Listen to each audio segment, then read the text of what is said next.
Hello नमस्कार। हिंदी का एक और ख़ास टॉपिक अव्यय। अव्यय का टॉपिक हम करेंगे। अव्यय जो है वो बहुत आसान है और हर कंपटीशन एग्जाम में यहाँ से 1 या 2 क्वेश्चन जरूर आते हैं। तो अव्यय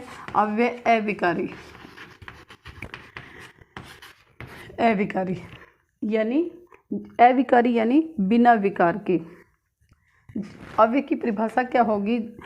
जिस शब्द पे किसी भी लिंग वचन कारक इसका प्रभाव ना पड़े, जैसे यहाँ, वहाँ, अर्थात,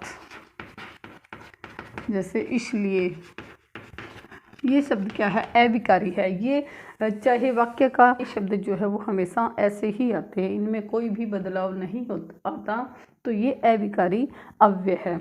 अव्यय के भेद जो है वो वैसे तो 5 है, तो हम पांचों भेद पढ़ेंगे।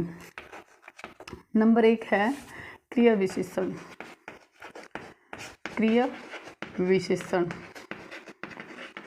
नंबर 2 है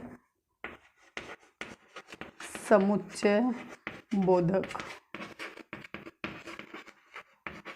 नंबर 3 है समुच्चय बोधक।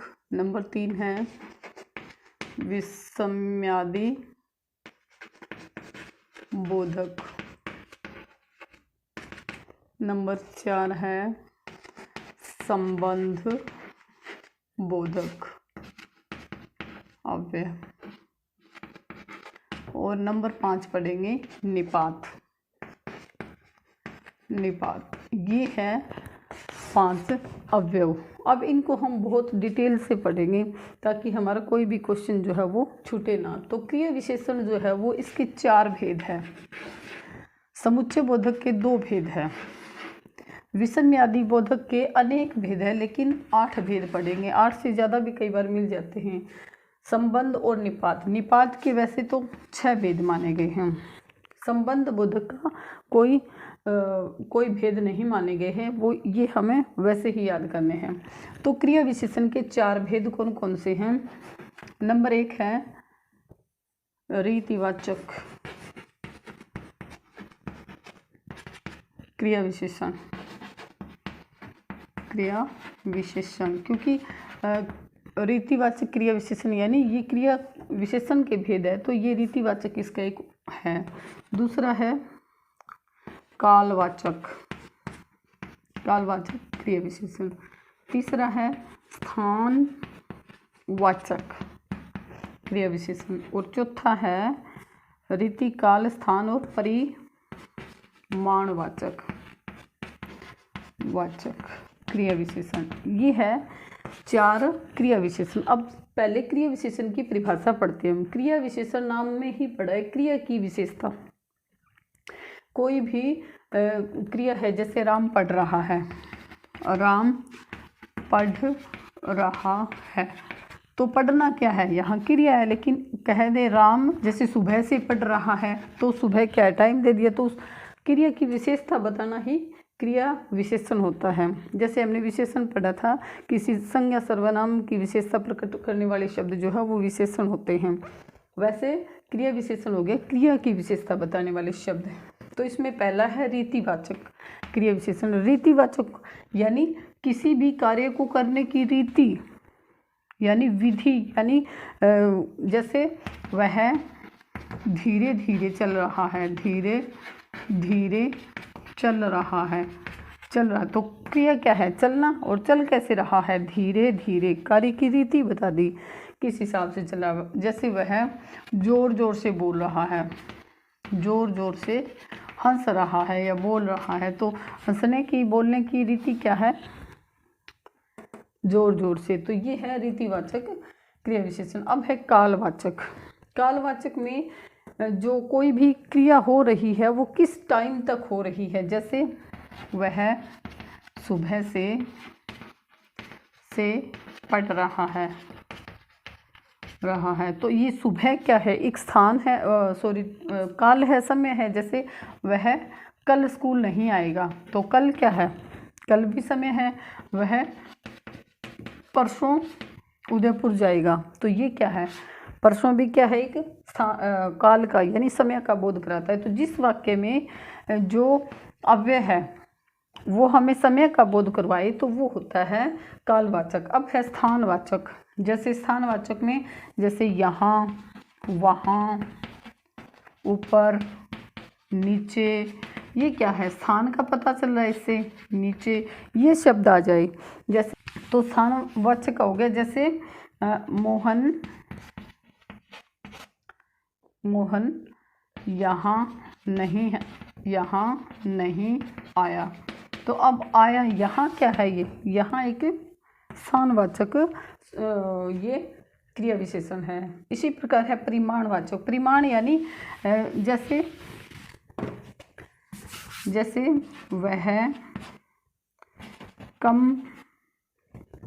वह कम खाती है, कुछ भी लगा लो, कम खाती है। तो कम है ये परिमाण दे दिया, कम है मात्रा दे दी। जैसे बहुत है, वह बहुत खाता है। जैसे कुछ है, तो ये भी क्या है, परिमाण का ही उदाहरण है। यानी इसमें क्या हमें क्या पता चलता है, इसमें किसी भी मात्रा का पता चलता है, हमें परिमाण का पता चलता है कि कौन सी मात्रा। जैसे पर्याप्त है, यह है उसके लिए पर्याप्त है, पर्याप्त भोजन है, पर्याप्त स्थान है। तो ये क्या है, परिमाण का बोध कराता है। तो ये था अपना क्रिया विशेषण। अब है नंबर 2। नंबर 2 में है समुच्चय बोधक। समुच्चय बोधक, इसके 2 भाग है। नंबर 1 तो है समानाधिकरण, समानाधिकरण समुच्चय, समुच्चय बोधक। और दूसरा है व्याधिकरण, व्याधिकरण समुच्चय बोधक। समानाधिकरण समुच्चय वो होता है, समुच्चय यानी समूह, किसी 2 वाक्यों को जोड़ना। जैसे मोहन और सोहन पढ़ते हैं, सोहन पढ़ते हैं। अब देखो यहाँ और शब्द आया है, तो ये क्या है, एक समुच्चय, मोहन और सोहन को समुच्चय यानी इकट्ठा किया है। तो यहाँ क्या हो जाएगा, समानाधिकरण। समानाधिकरण मतलब सेम सेम, अगर यहाँ संज्ञा है तो यहाँ भी संज्ञा है, सेम सेम को ये जोड़ता है, समुच्चय करता है। जैसे वह बाजार गया और आम लाया। अब आम का सीजन चल रहा है तो आम ही मंगवाएंगे। तो देखो वह बाजार गया और आम लाया, तो और आम लाया, ये क्या है, और है, और ये और क्या है, एक ही वाक्य को इसने जोड़ दिया, समान वाक्य को जोड़ दिया। तो इस प्रकार से इसमें भी क्या हो गया, समानाधिकरण। और व्यधिकरण समुच्चय क्या होता है, विपरीत अर्थ को जोड़ना। वैदिक वे शब्द जो एक से अधिक आश्रित उपवाक्यों को जोड़ता है। जैसे माँ ने कहा कि उनका काम अभी नहीं हुआ। तो देखो ये की शब्द है, माँ ने कहा कि उनका काम अभी नहीं हुआ, यानी अभी माँ बिजी है। तो ये की शब्द है। की शब्द क्या है, ये देखो माँ ने कहा कि, ये शब्द अलग है, ये लाइन अलग है, और ये भी उनका काम नहीं हुआ भी कंटिन्यू है। तो ये व्यधिकरण है। जैसे मोहन गया परंतु सोहन नहीं गया, सोहन नहीं गया। तो अब मोहन अलग है और सोहन अलग है, यानी इसका वाक्य तो पूरा हो गया कि मोहन स्कूल गया लिख दो, परंतु सोहन स्कूल नहीं गया। तो इसका ये एक वाक्य जो है वो कंप्लीट हो रहा है, और दूसरा जो है वो हो या ना हो, लेकिन बीच में क्या है, ये व्यधिकरण समुच्चय बोधक है ये, क्योंकि अलग अलग वाक्यों को इन्होंने जोड़ा है। अब एक नंबर 3 है विषम्यादि बोधक। विषम्यादि बोधक जो है वो अवयव, इसके 8 भेद है। यानी विषम्यादि यानी आश्चर्यचकित। तो इसमें सबसे आसान बात है याद करने की कि शब्द लाइन में हमें एक्सक्लेमेटरी यानी ये विषम्यादि बोधक का चिन्ह जरूर मिलेगा। जैसे वाह आज तो मज़ा आ गया गया। तो इसमें देखो ये एक्सक्लेमेटरी यहाँ जैसे छी, यहाँ ये लग गया, जैसे अरे ये, तो ये क्या है, ये जो एक्सक्लेमेटरी शब्द है ये लगते हैं। तो इस आधार पे हम विषमयादि बोधक को समझ लेंगे। अब इनके भेद है, जैसे नंबर 1 है हर्षबोधक। हर्षबोधक होता है जिसमें खुशी हो, यानी हर्ष, क्या बात है, जैसे अरे, यानी आश्चर्य में ही कहेंगे अरे आप आ गए, हाँ धन्य। तो ये भी क्या है, हर्षबोधक है। दूसरा है, नंबर 1 हो गया हर्षबोधक। दूसरा है शोकबोधक। शोकबोधक, जैसे शोकबोधक होते हैं, जैसे हाय क्या हो गया, बाप रे बाप रे। तो इसमें क्या होता है, जैसे ये शब्द बोलते हैं बाप रे ऐसे हो गया, तो वो क्या होता है शोक। कई बार जैसे हाय कोई एक्सपायर हो जाता है तब उसमें बोलते हैं हाय ऐसे कैसे हो गया, तो वो शोक बोधक में आता है। आश्चर्य बोधक, यानी जिसमें हमें आश्चर्य होता है, जैसे अच्छा, हम कहते हैं ना कई बार कि अच्छा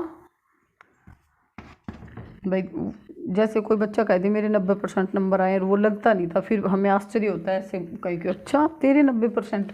तो ये क्या है, आश्चर्यबोधक शब्द होता है। जैसे और भी शब्द है इसमें, ओहो, जैसे ओहो, ये शब्द भी क्या है, आश्चर्यबोधक। ओहो तू आया है, मतलब इस प्रकार से आश्चर्य होता है किसी भी काम को। आगे है अनुमोदन बोधक।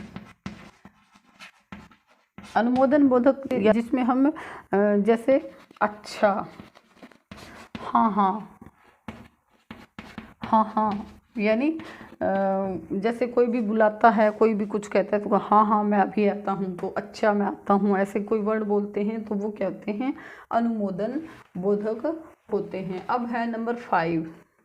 नंबर 5 है तिरस्कार बोधक। तिरस्कार बोधक। तिरस्कार बोधक यानी जिससे किसी भी व्यक्ति का तिरस्कार करना, जैसे छी, हट। तो ये शब्द क्या है, ये तिरस्कार करना है किसी का, यानी हम किसी की जैसे बात ना माने तब कहते हैं हट पीछे, तो चुप कर, ऐसे। अब है जैसे एक वर्ड और बोलते हैं धिक, तो ये भी क्या है, तिरस्कार बोधक शब्द है। नंबर 6 है स्वीकृति बोधक। स्वीकृति बोधक। स्वीकृति बोधक यानी जैसे हाँ हाँ हाँ। अब ये अनुमोदन बोधक अलग हिसाब से था और ये जो है वो अलग हिसाब से है। स्वीकृति, हाँ हाँ अभी आया, ऐसे हम बोलते हैं ना, तो वो स्वीकृति बोधक होता है भी, हाँ आप ये काम कर लो, हाँ हाँ ठीक है। तो ये होता है जैसे ठीक है, ये स्वीकृति बोधक शब्द अवयव होते हैं। जैसे बहुत अच्छा, जी हाँ, हाँ हाँ जी, ये जी हाँ, हाँ जी उल्टा करके। तो स्वीकार करना यानी किसी भी कार्य को, किसी भी बात को स्वीकार करना स्वीकृति बोधक अवयव होता है। आगे है संबंध बोधक। संबंधन बोधक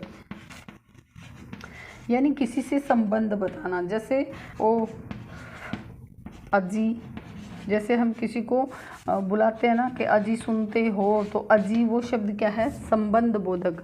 ओ को भी हम की ओए, ये शब्द भी क्या है, संबंध बोधक में आते हैं। अब है 8 नंबर आशीर्वाद बोधक। आशीर्वाद बोधक यानी आशीर्वाद बोधक यानी आशीर्वाद देना, जैसे जीते रहो, खुश रहो, जीते रहो, जैसे खुश रहो, ये शब्द क्या है, ये आशीर्वाद बोधक शब्द होते हैं।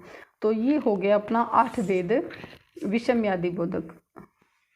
अब है संबंध बोधक।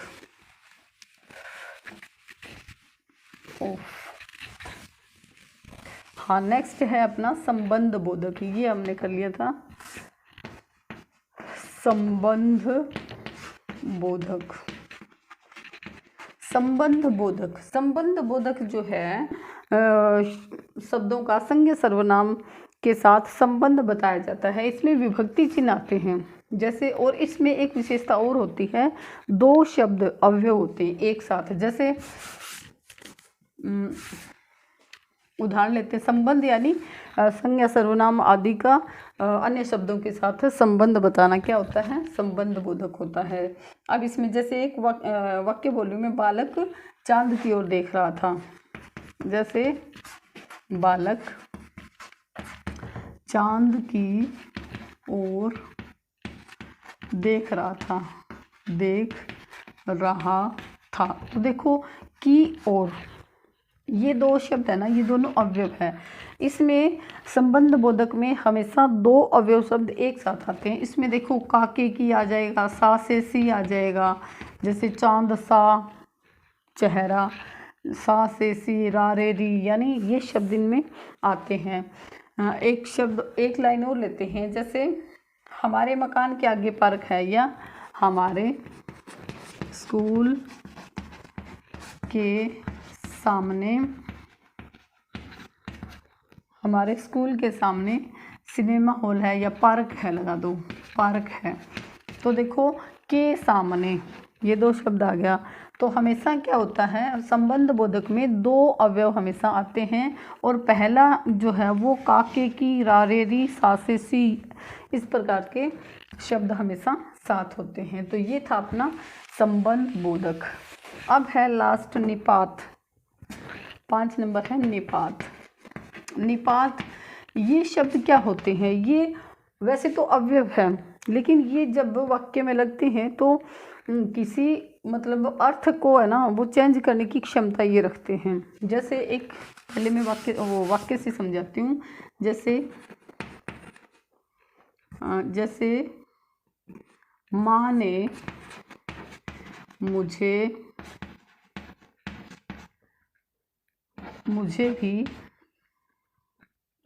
मुझे भी आम दिया। जैसे माँ ने मुझे आम भी दिया।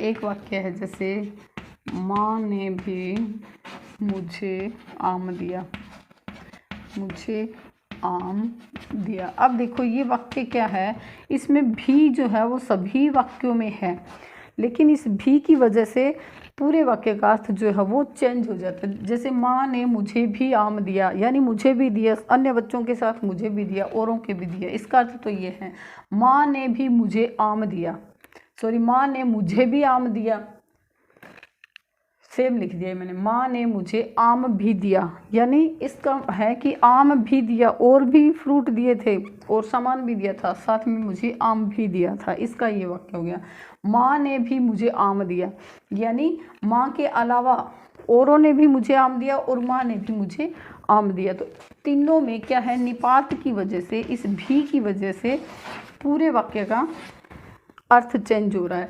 इसका वाक्य है कि माँ ने मुझे भी आम दिया, यानी आपको सामने वाले को दिया और मुझे भी दिया। और इसमें क्या हो गया, माँ ने मुझे आम भी दिया, यानी सेब संतरे के साथ मुझे आम भी दिया था, बाकी औरों को नहीं दिया। माँ ने भी मुझे आम दिया, यानी मामा ने, चाचा ने, सभी ने मुझे आम दिया और माँ ने भी मुझे आम दिया। तो ये क्या है, ये वाक्य पूरा का पूरा जो वाक्य है वो चेंज हो जाता है। तो निपात जो है, निपात के भी कुछ भेद बताए गए हैं। वैसे तो 6 भेद बताए गए हैं, कुछ एक भेद हम पढ़ लेते हैं। तो नंबर 1 है निपात में, नंबर 1 स्वीकार बोधक निपात, स्वीकार्य या स्वीकार बोधक। स्वीकार बोधक में क्या होता है, हाँ जी हाँ ये शब्द होते हैं, हाँ जी हाँ, हाँ जी हाँ, ये शब्द क्या होता है, स्वीकार करना किसी भी बात को, वो होते हैं स्वीकार बोधक। दूसरा है नकार बोधक, नकारना, नकार बोधक। इसमें नहीं, जी नहीं ये शब्द आ जाएंगे, नहीं, जी नहीं ये शब्द नकार बोधक में आ जाएंगे। तीसरा है हाँ नकार बोधक। तीसरा है अब निषेध बोधक। निषेध बोधक, निषेध बोधक होता है बिल्कुल ही मना करना। बोधक जैसे मत, ये काम मत करो, तो बिल्कुल ही नकार दिया, उसको निषेध कर दिया कि ये काम तुझे करना ही नहीं। आगे है सम्मान बोधक। सम्मान बोधक यानी किसी का सम्मान करना। सम्मान वो सम्मान नहीं है जो रेडी पे लाद के लेके जाएंगे। सम्मान यानी किसी की इज्जत करना, ये सब सम्मान होता है। तो सम्मान बोधक में क्या होता है, जी हम शब्द लगा देते हैं। जैसे क्या आप ये काम करोगे, तो सामने वाला अगर आदरणीय है तो हम कहेंगे जी जरूर करेंगे, तो जी का अर्थ हो जाता है हाँ जी जरूर करेंगे, यानी सम्मान बोधक हो गया। और जैसे हम किसी के नाम के आगे भी लगाते हैं जी, तो वो भी क्या होता है, सम्मान बोधक होता है। नंबर 5 है प्रश्न बोधक निपात। प्रश्न बोधक, प्रश्न बोधक निपात यानी जिसमें क्या है, कब है, ये लगा के क्वेश्चन करते हैं। जैसे राम ने क्या खाया, मोहन ने क्या पिया, ये सब क्या है, यानी ये आसान है, क्या लगा के और वाक्य के लास्ट में क्वेश्चन मार्क लगा के हम प्रश्न बोधक निपात का पता लगा लेते हैं। आगे है तुलना बोधक निपात। नेक्स्ट है तुलना बोधक। तुलना बोधक यानी तुलना बोधक में क्या करते हैं, हम दो चीज़ों की कंपैरिजन करते हैं, तुलना करते हैं। जैसे सा, जैसा, ये शब्द क्या होते हैं, एक दूसरे से तुलना की जाती है। जैसे मुख जैसा, चंद्रमा जैसा मुख, कमल सा सुंदर चेहरा, तो ये सा है, जैसा है, ये शब्द जो है वो तुलना बोधक निपात के अंतर्गत आते हैं। नंबर 7 है अब तुलना बोधक के बाद, वैसे तो इसके निपात के 6 ही भेद थे मेन, तो यानी याद रखने के लिए निपात 3 शब्द है ये, तो 3 का डबल कर दो 6, ये 6। अपना जो अवयव का टॉपिक है वो कंप्लीट हो गया। आशा करूँगी ये वीडियो आपके लिए बहुत हेल्पफुल होगी। इस वीडियो को लाइक, शेयर एंड कमेंट जरूर करें। Thanks, have a good day.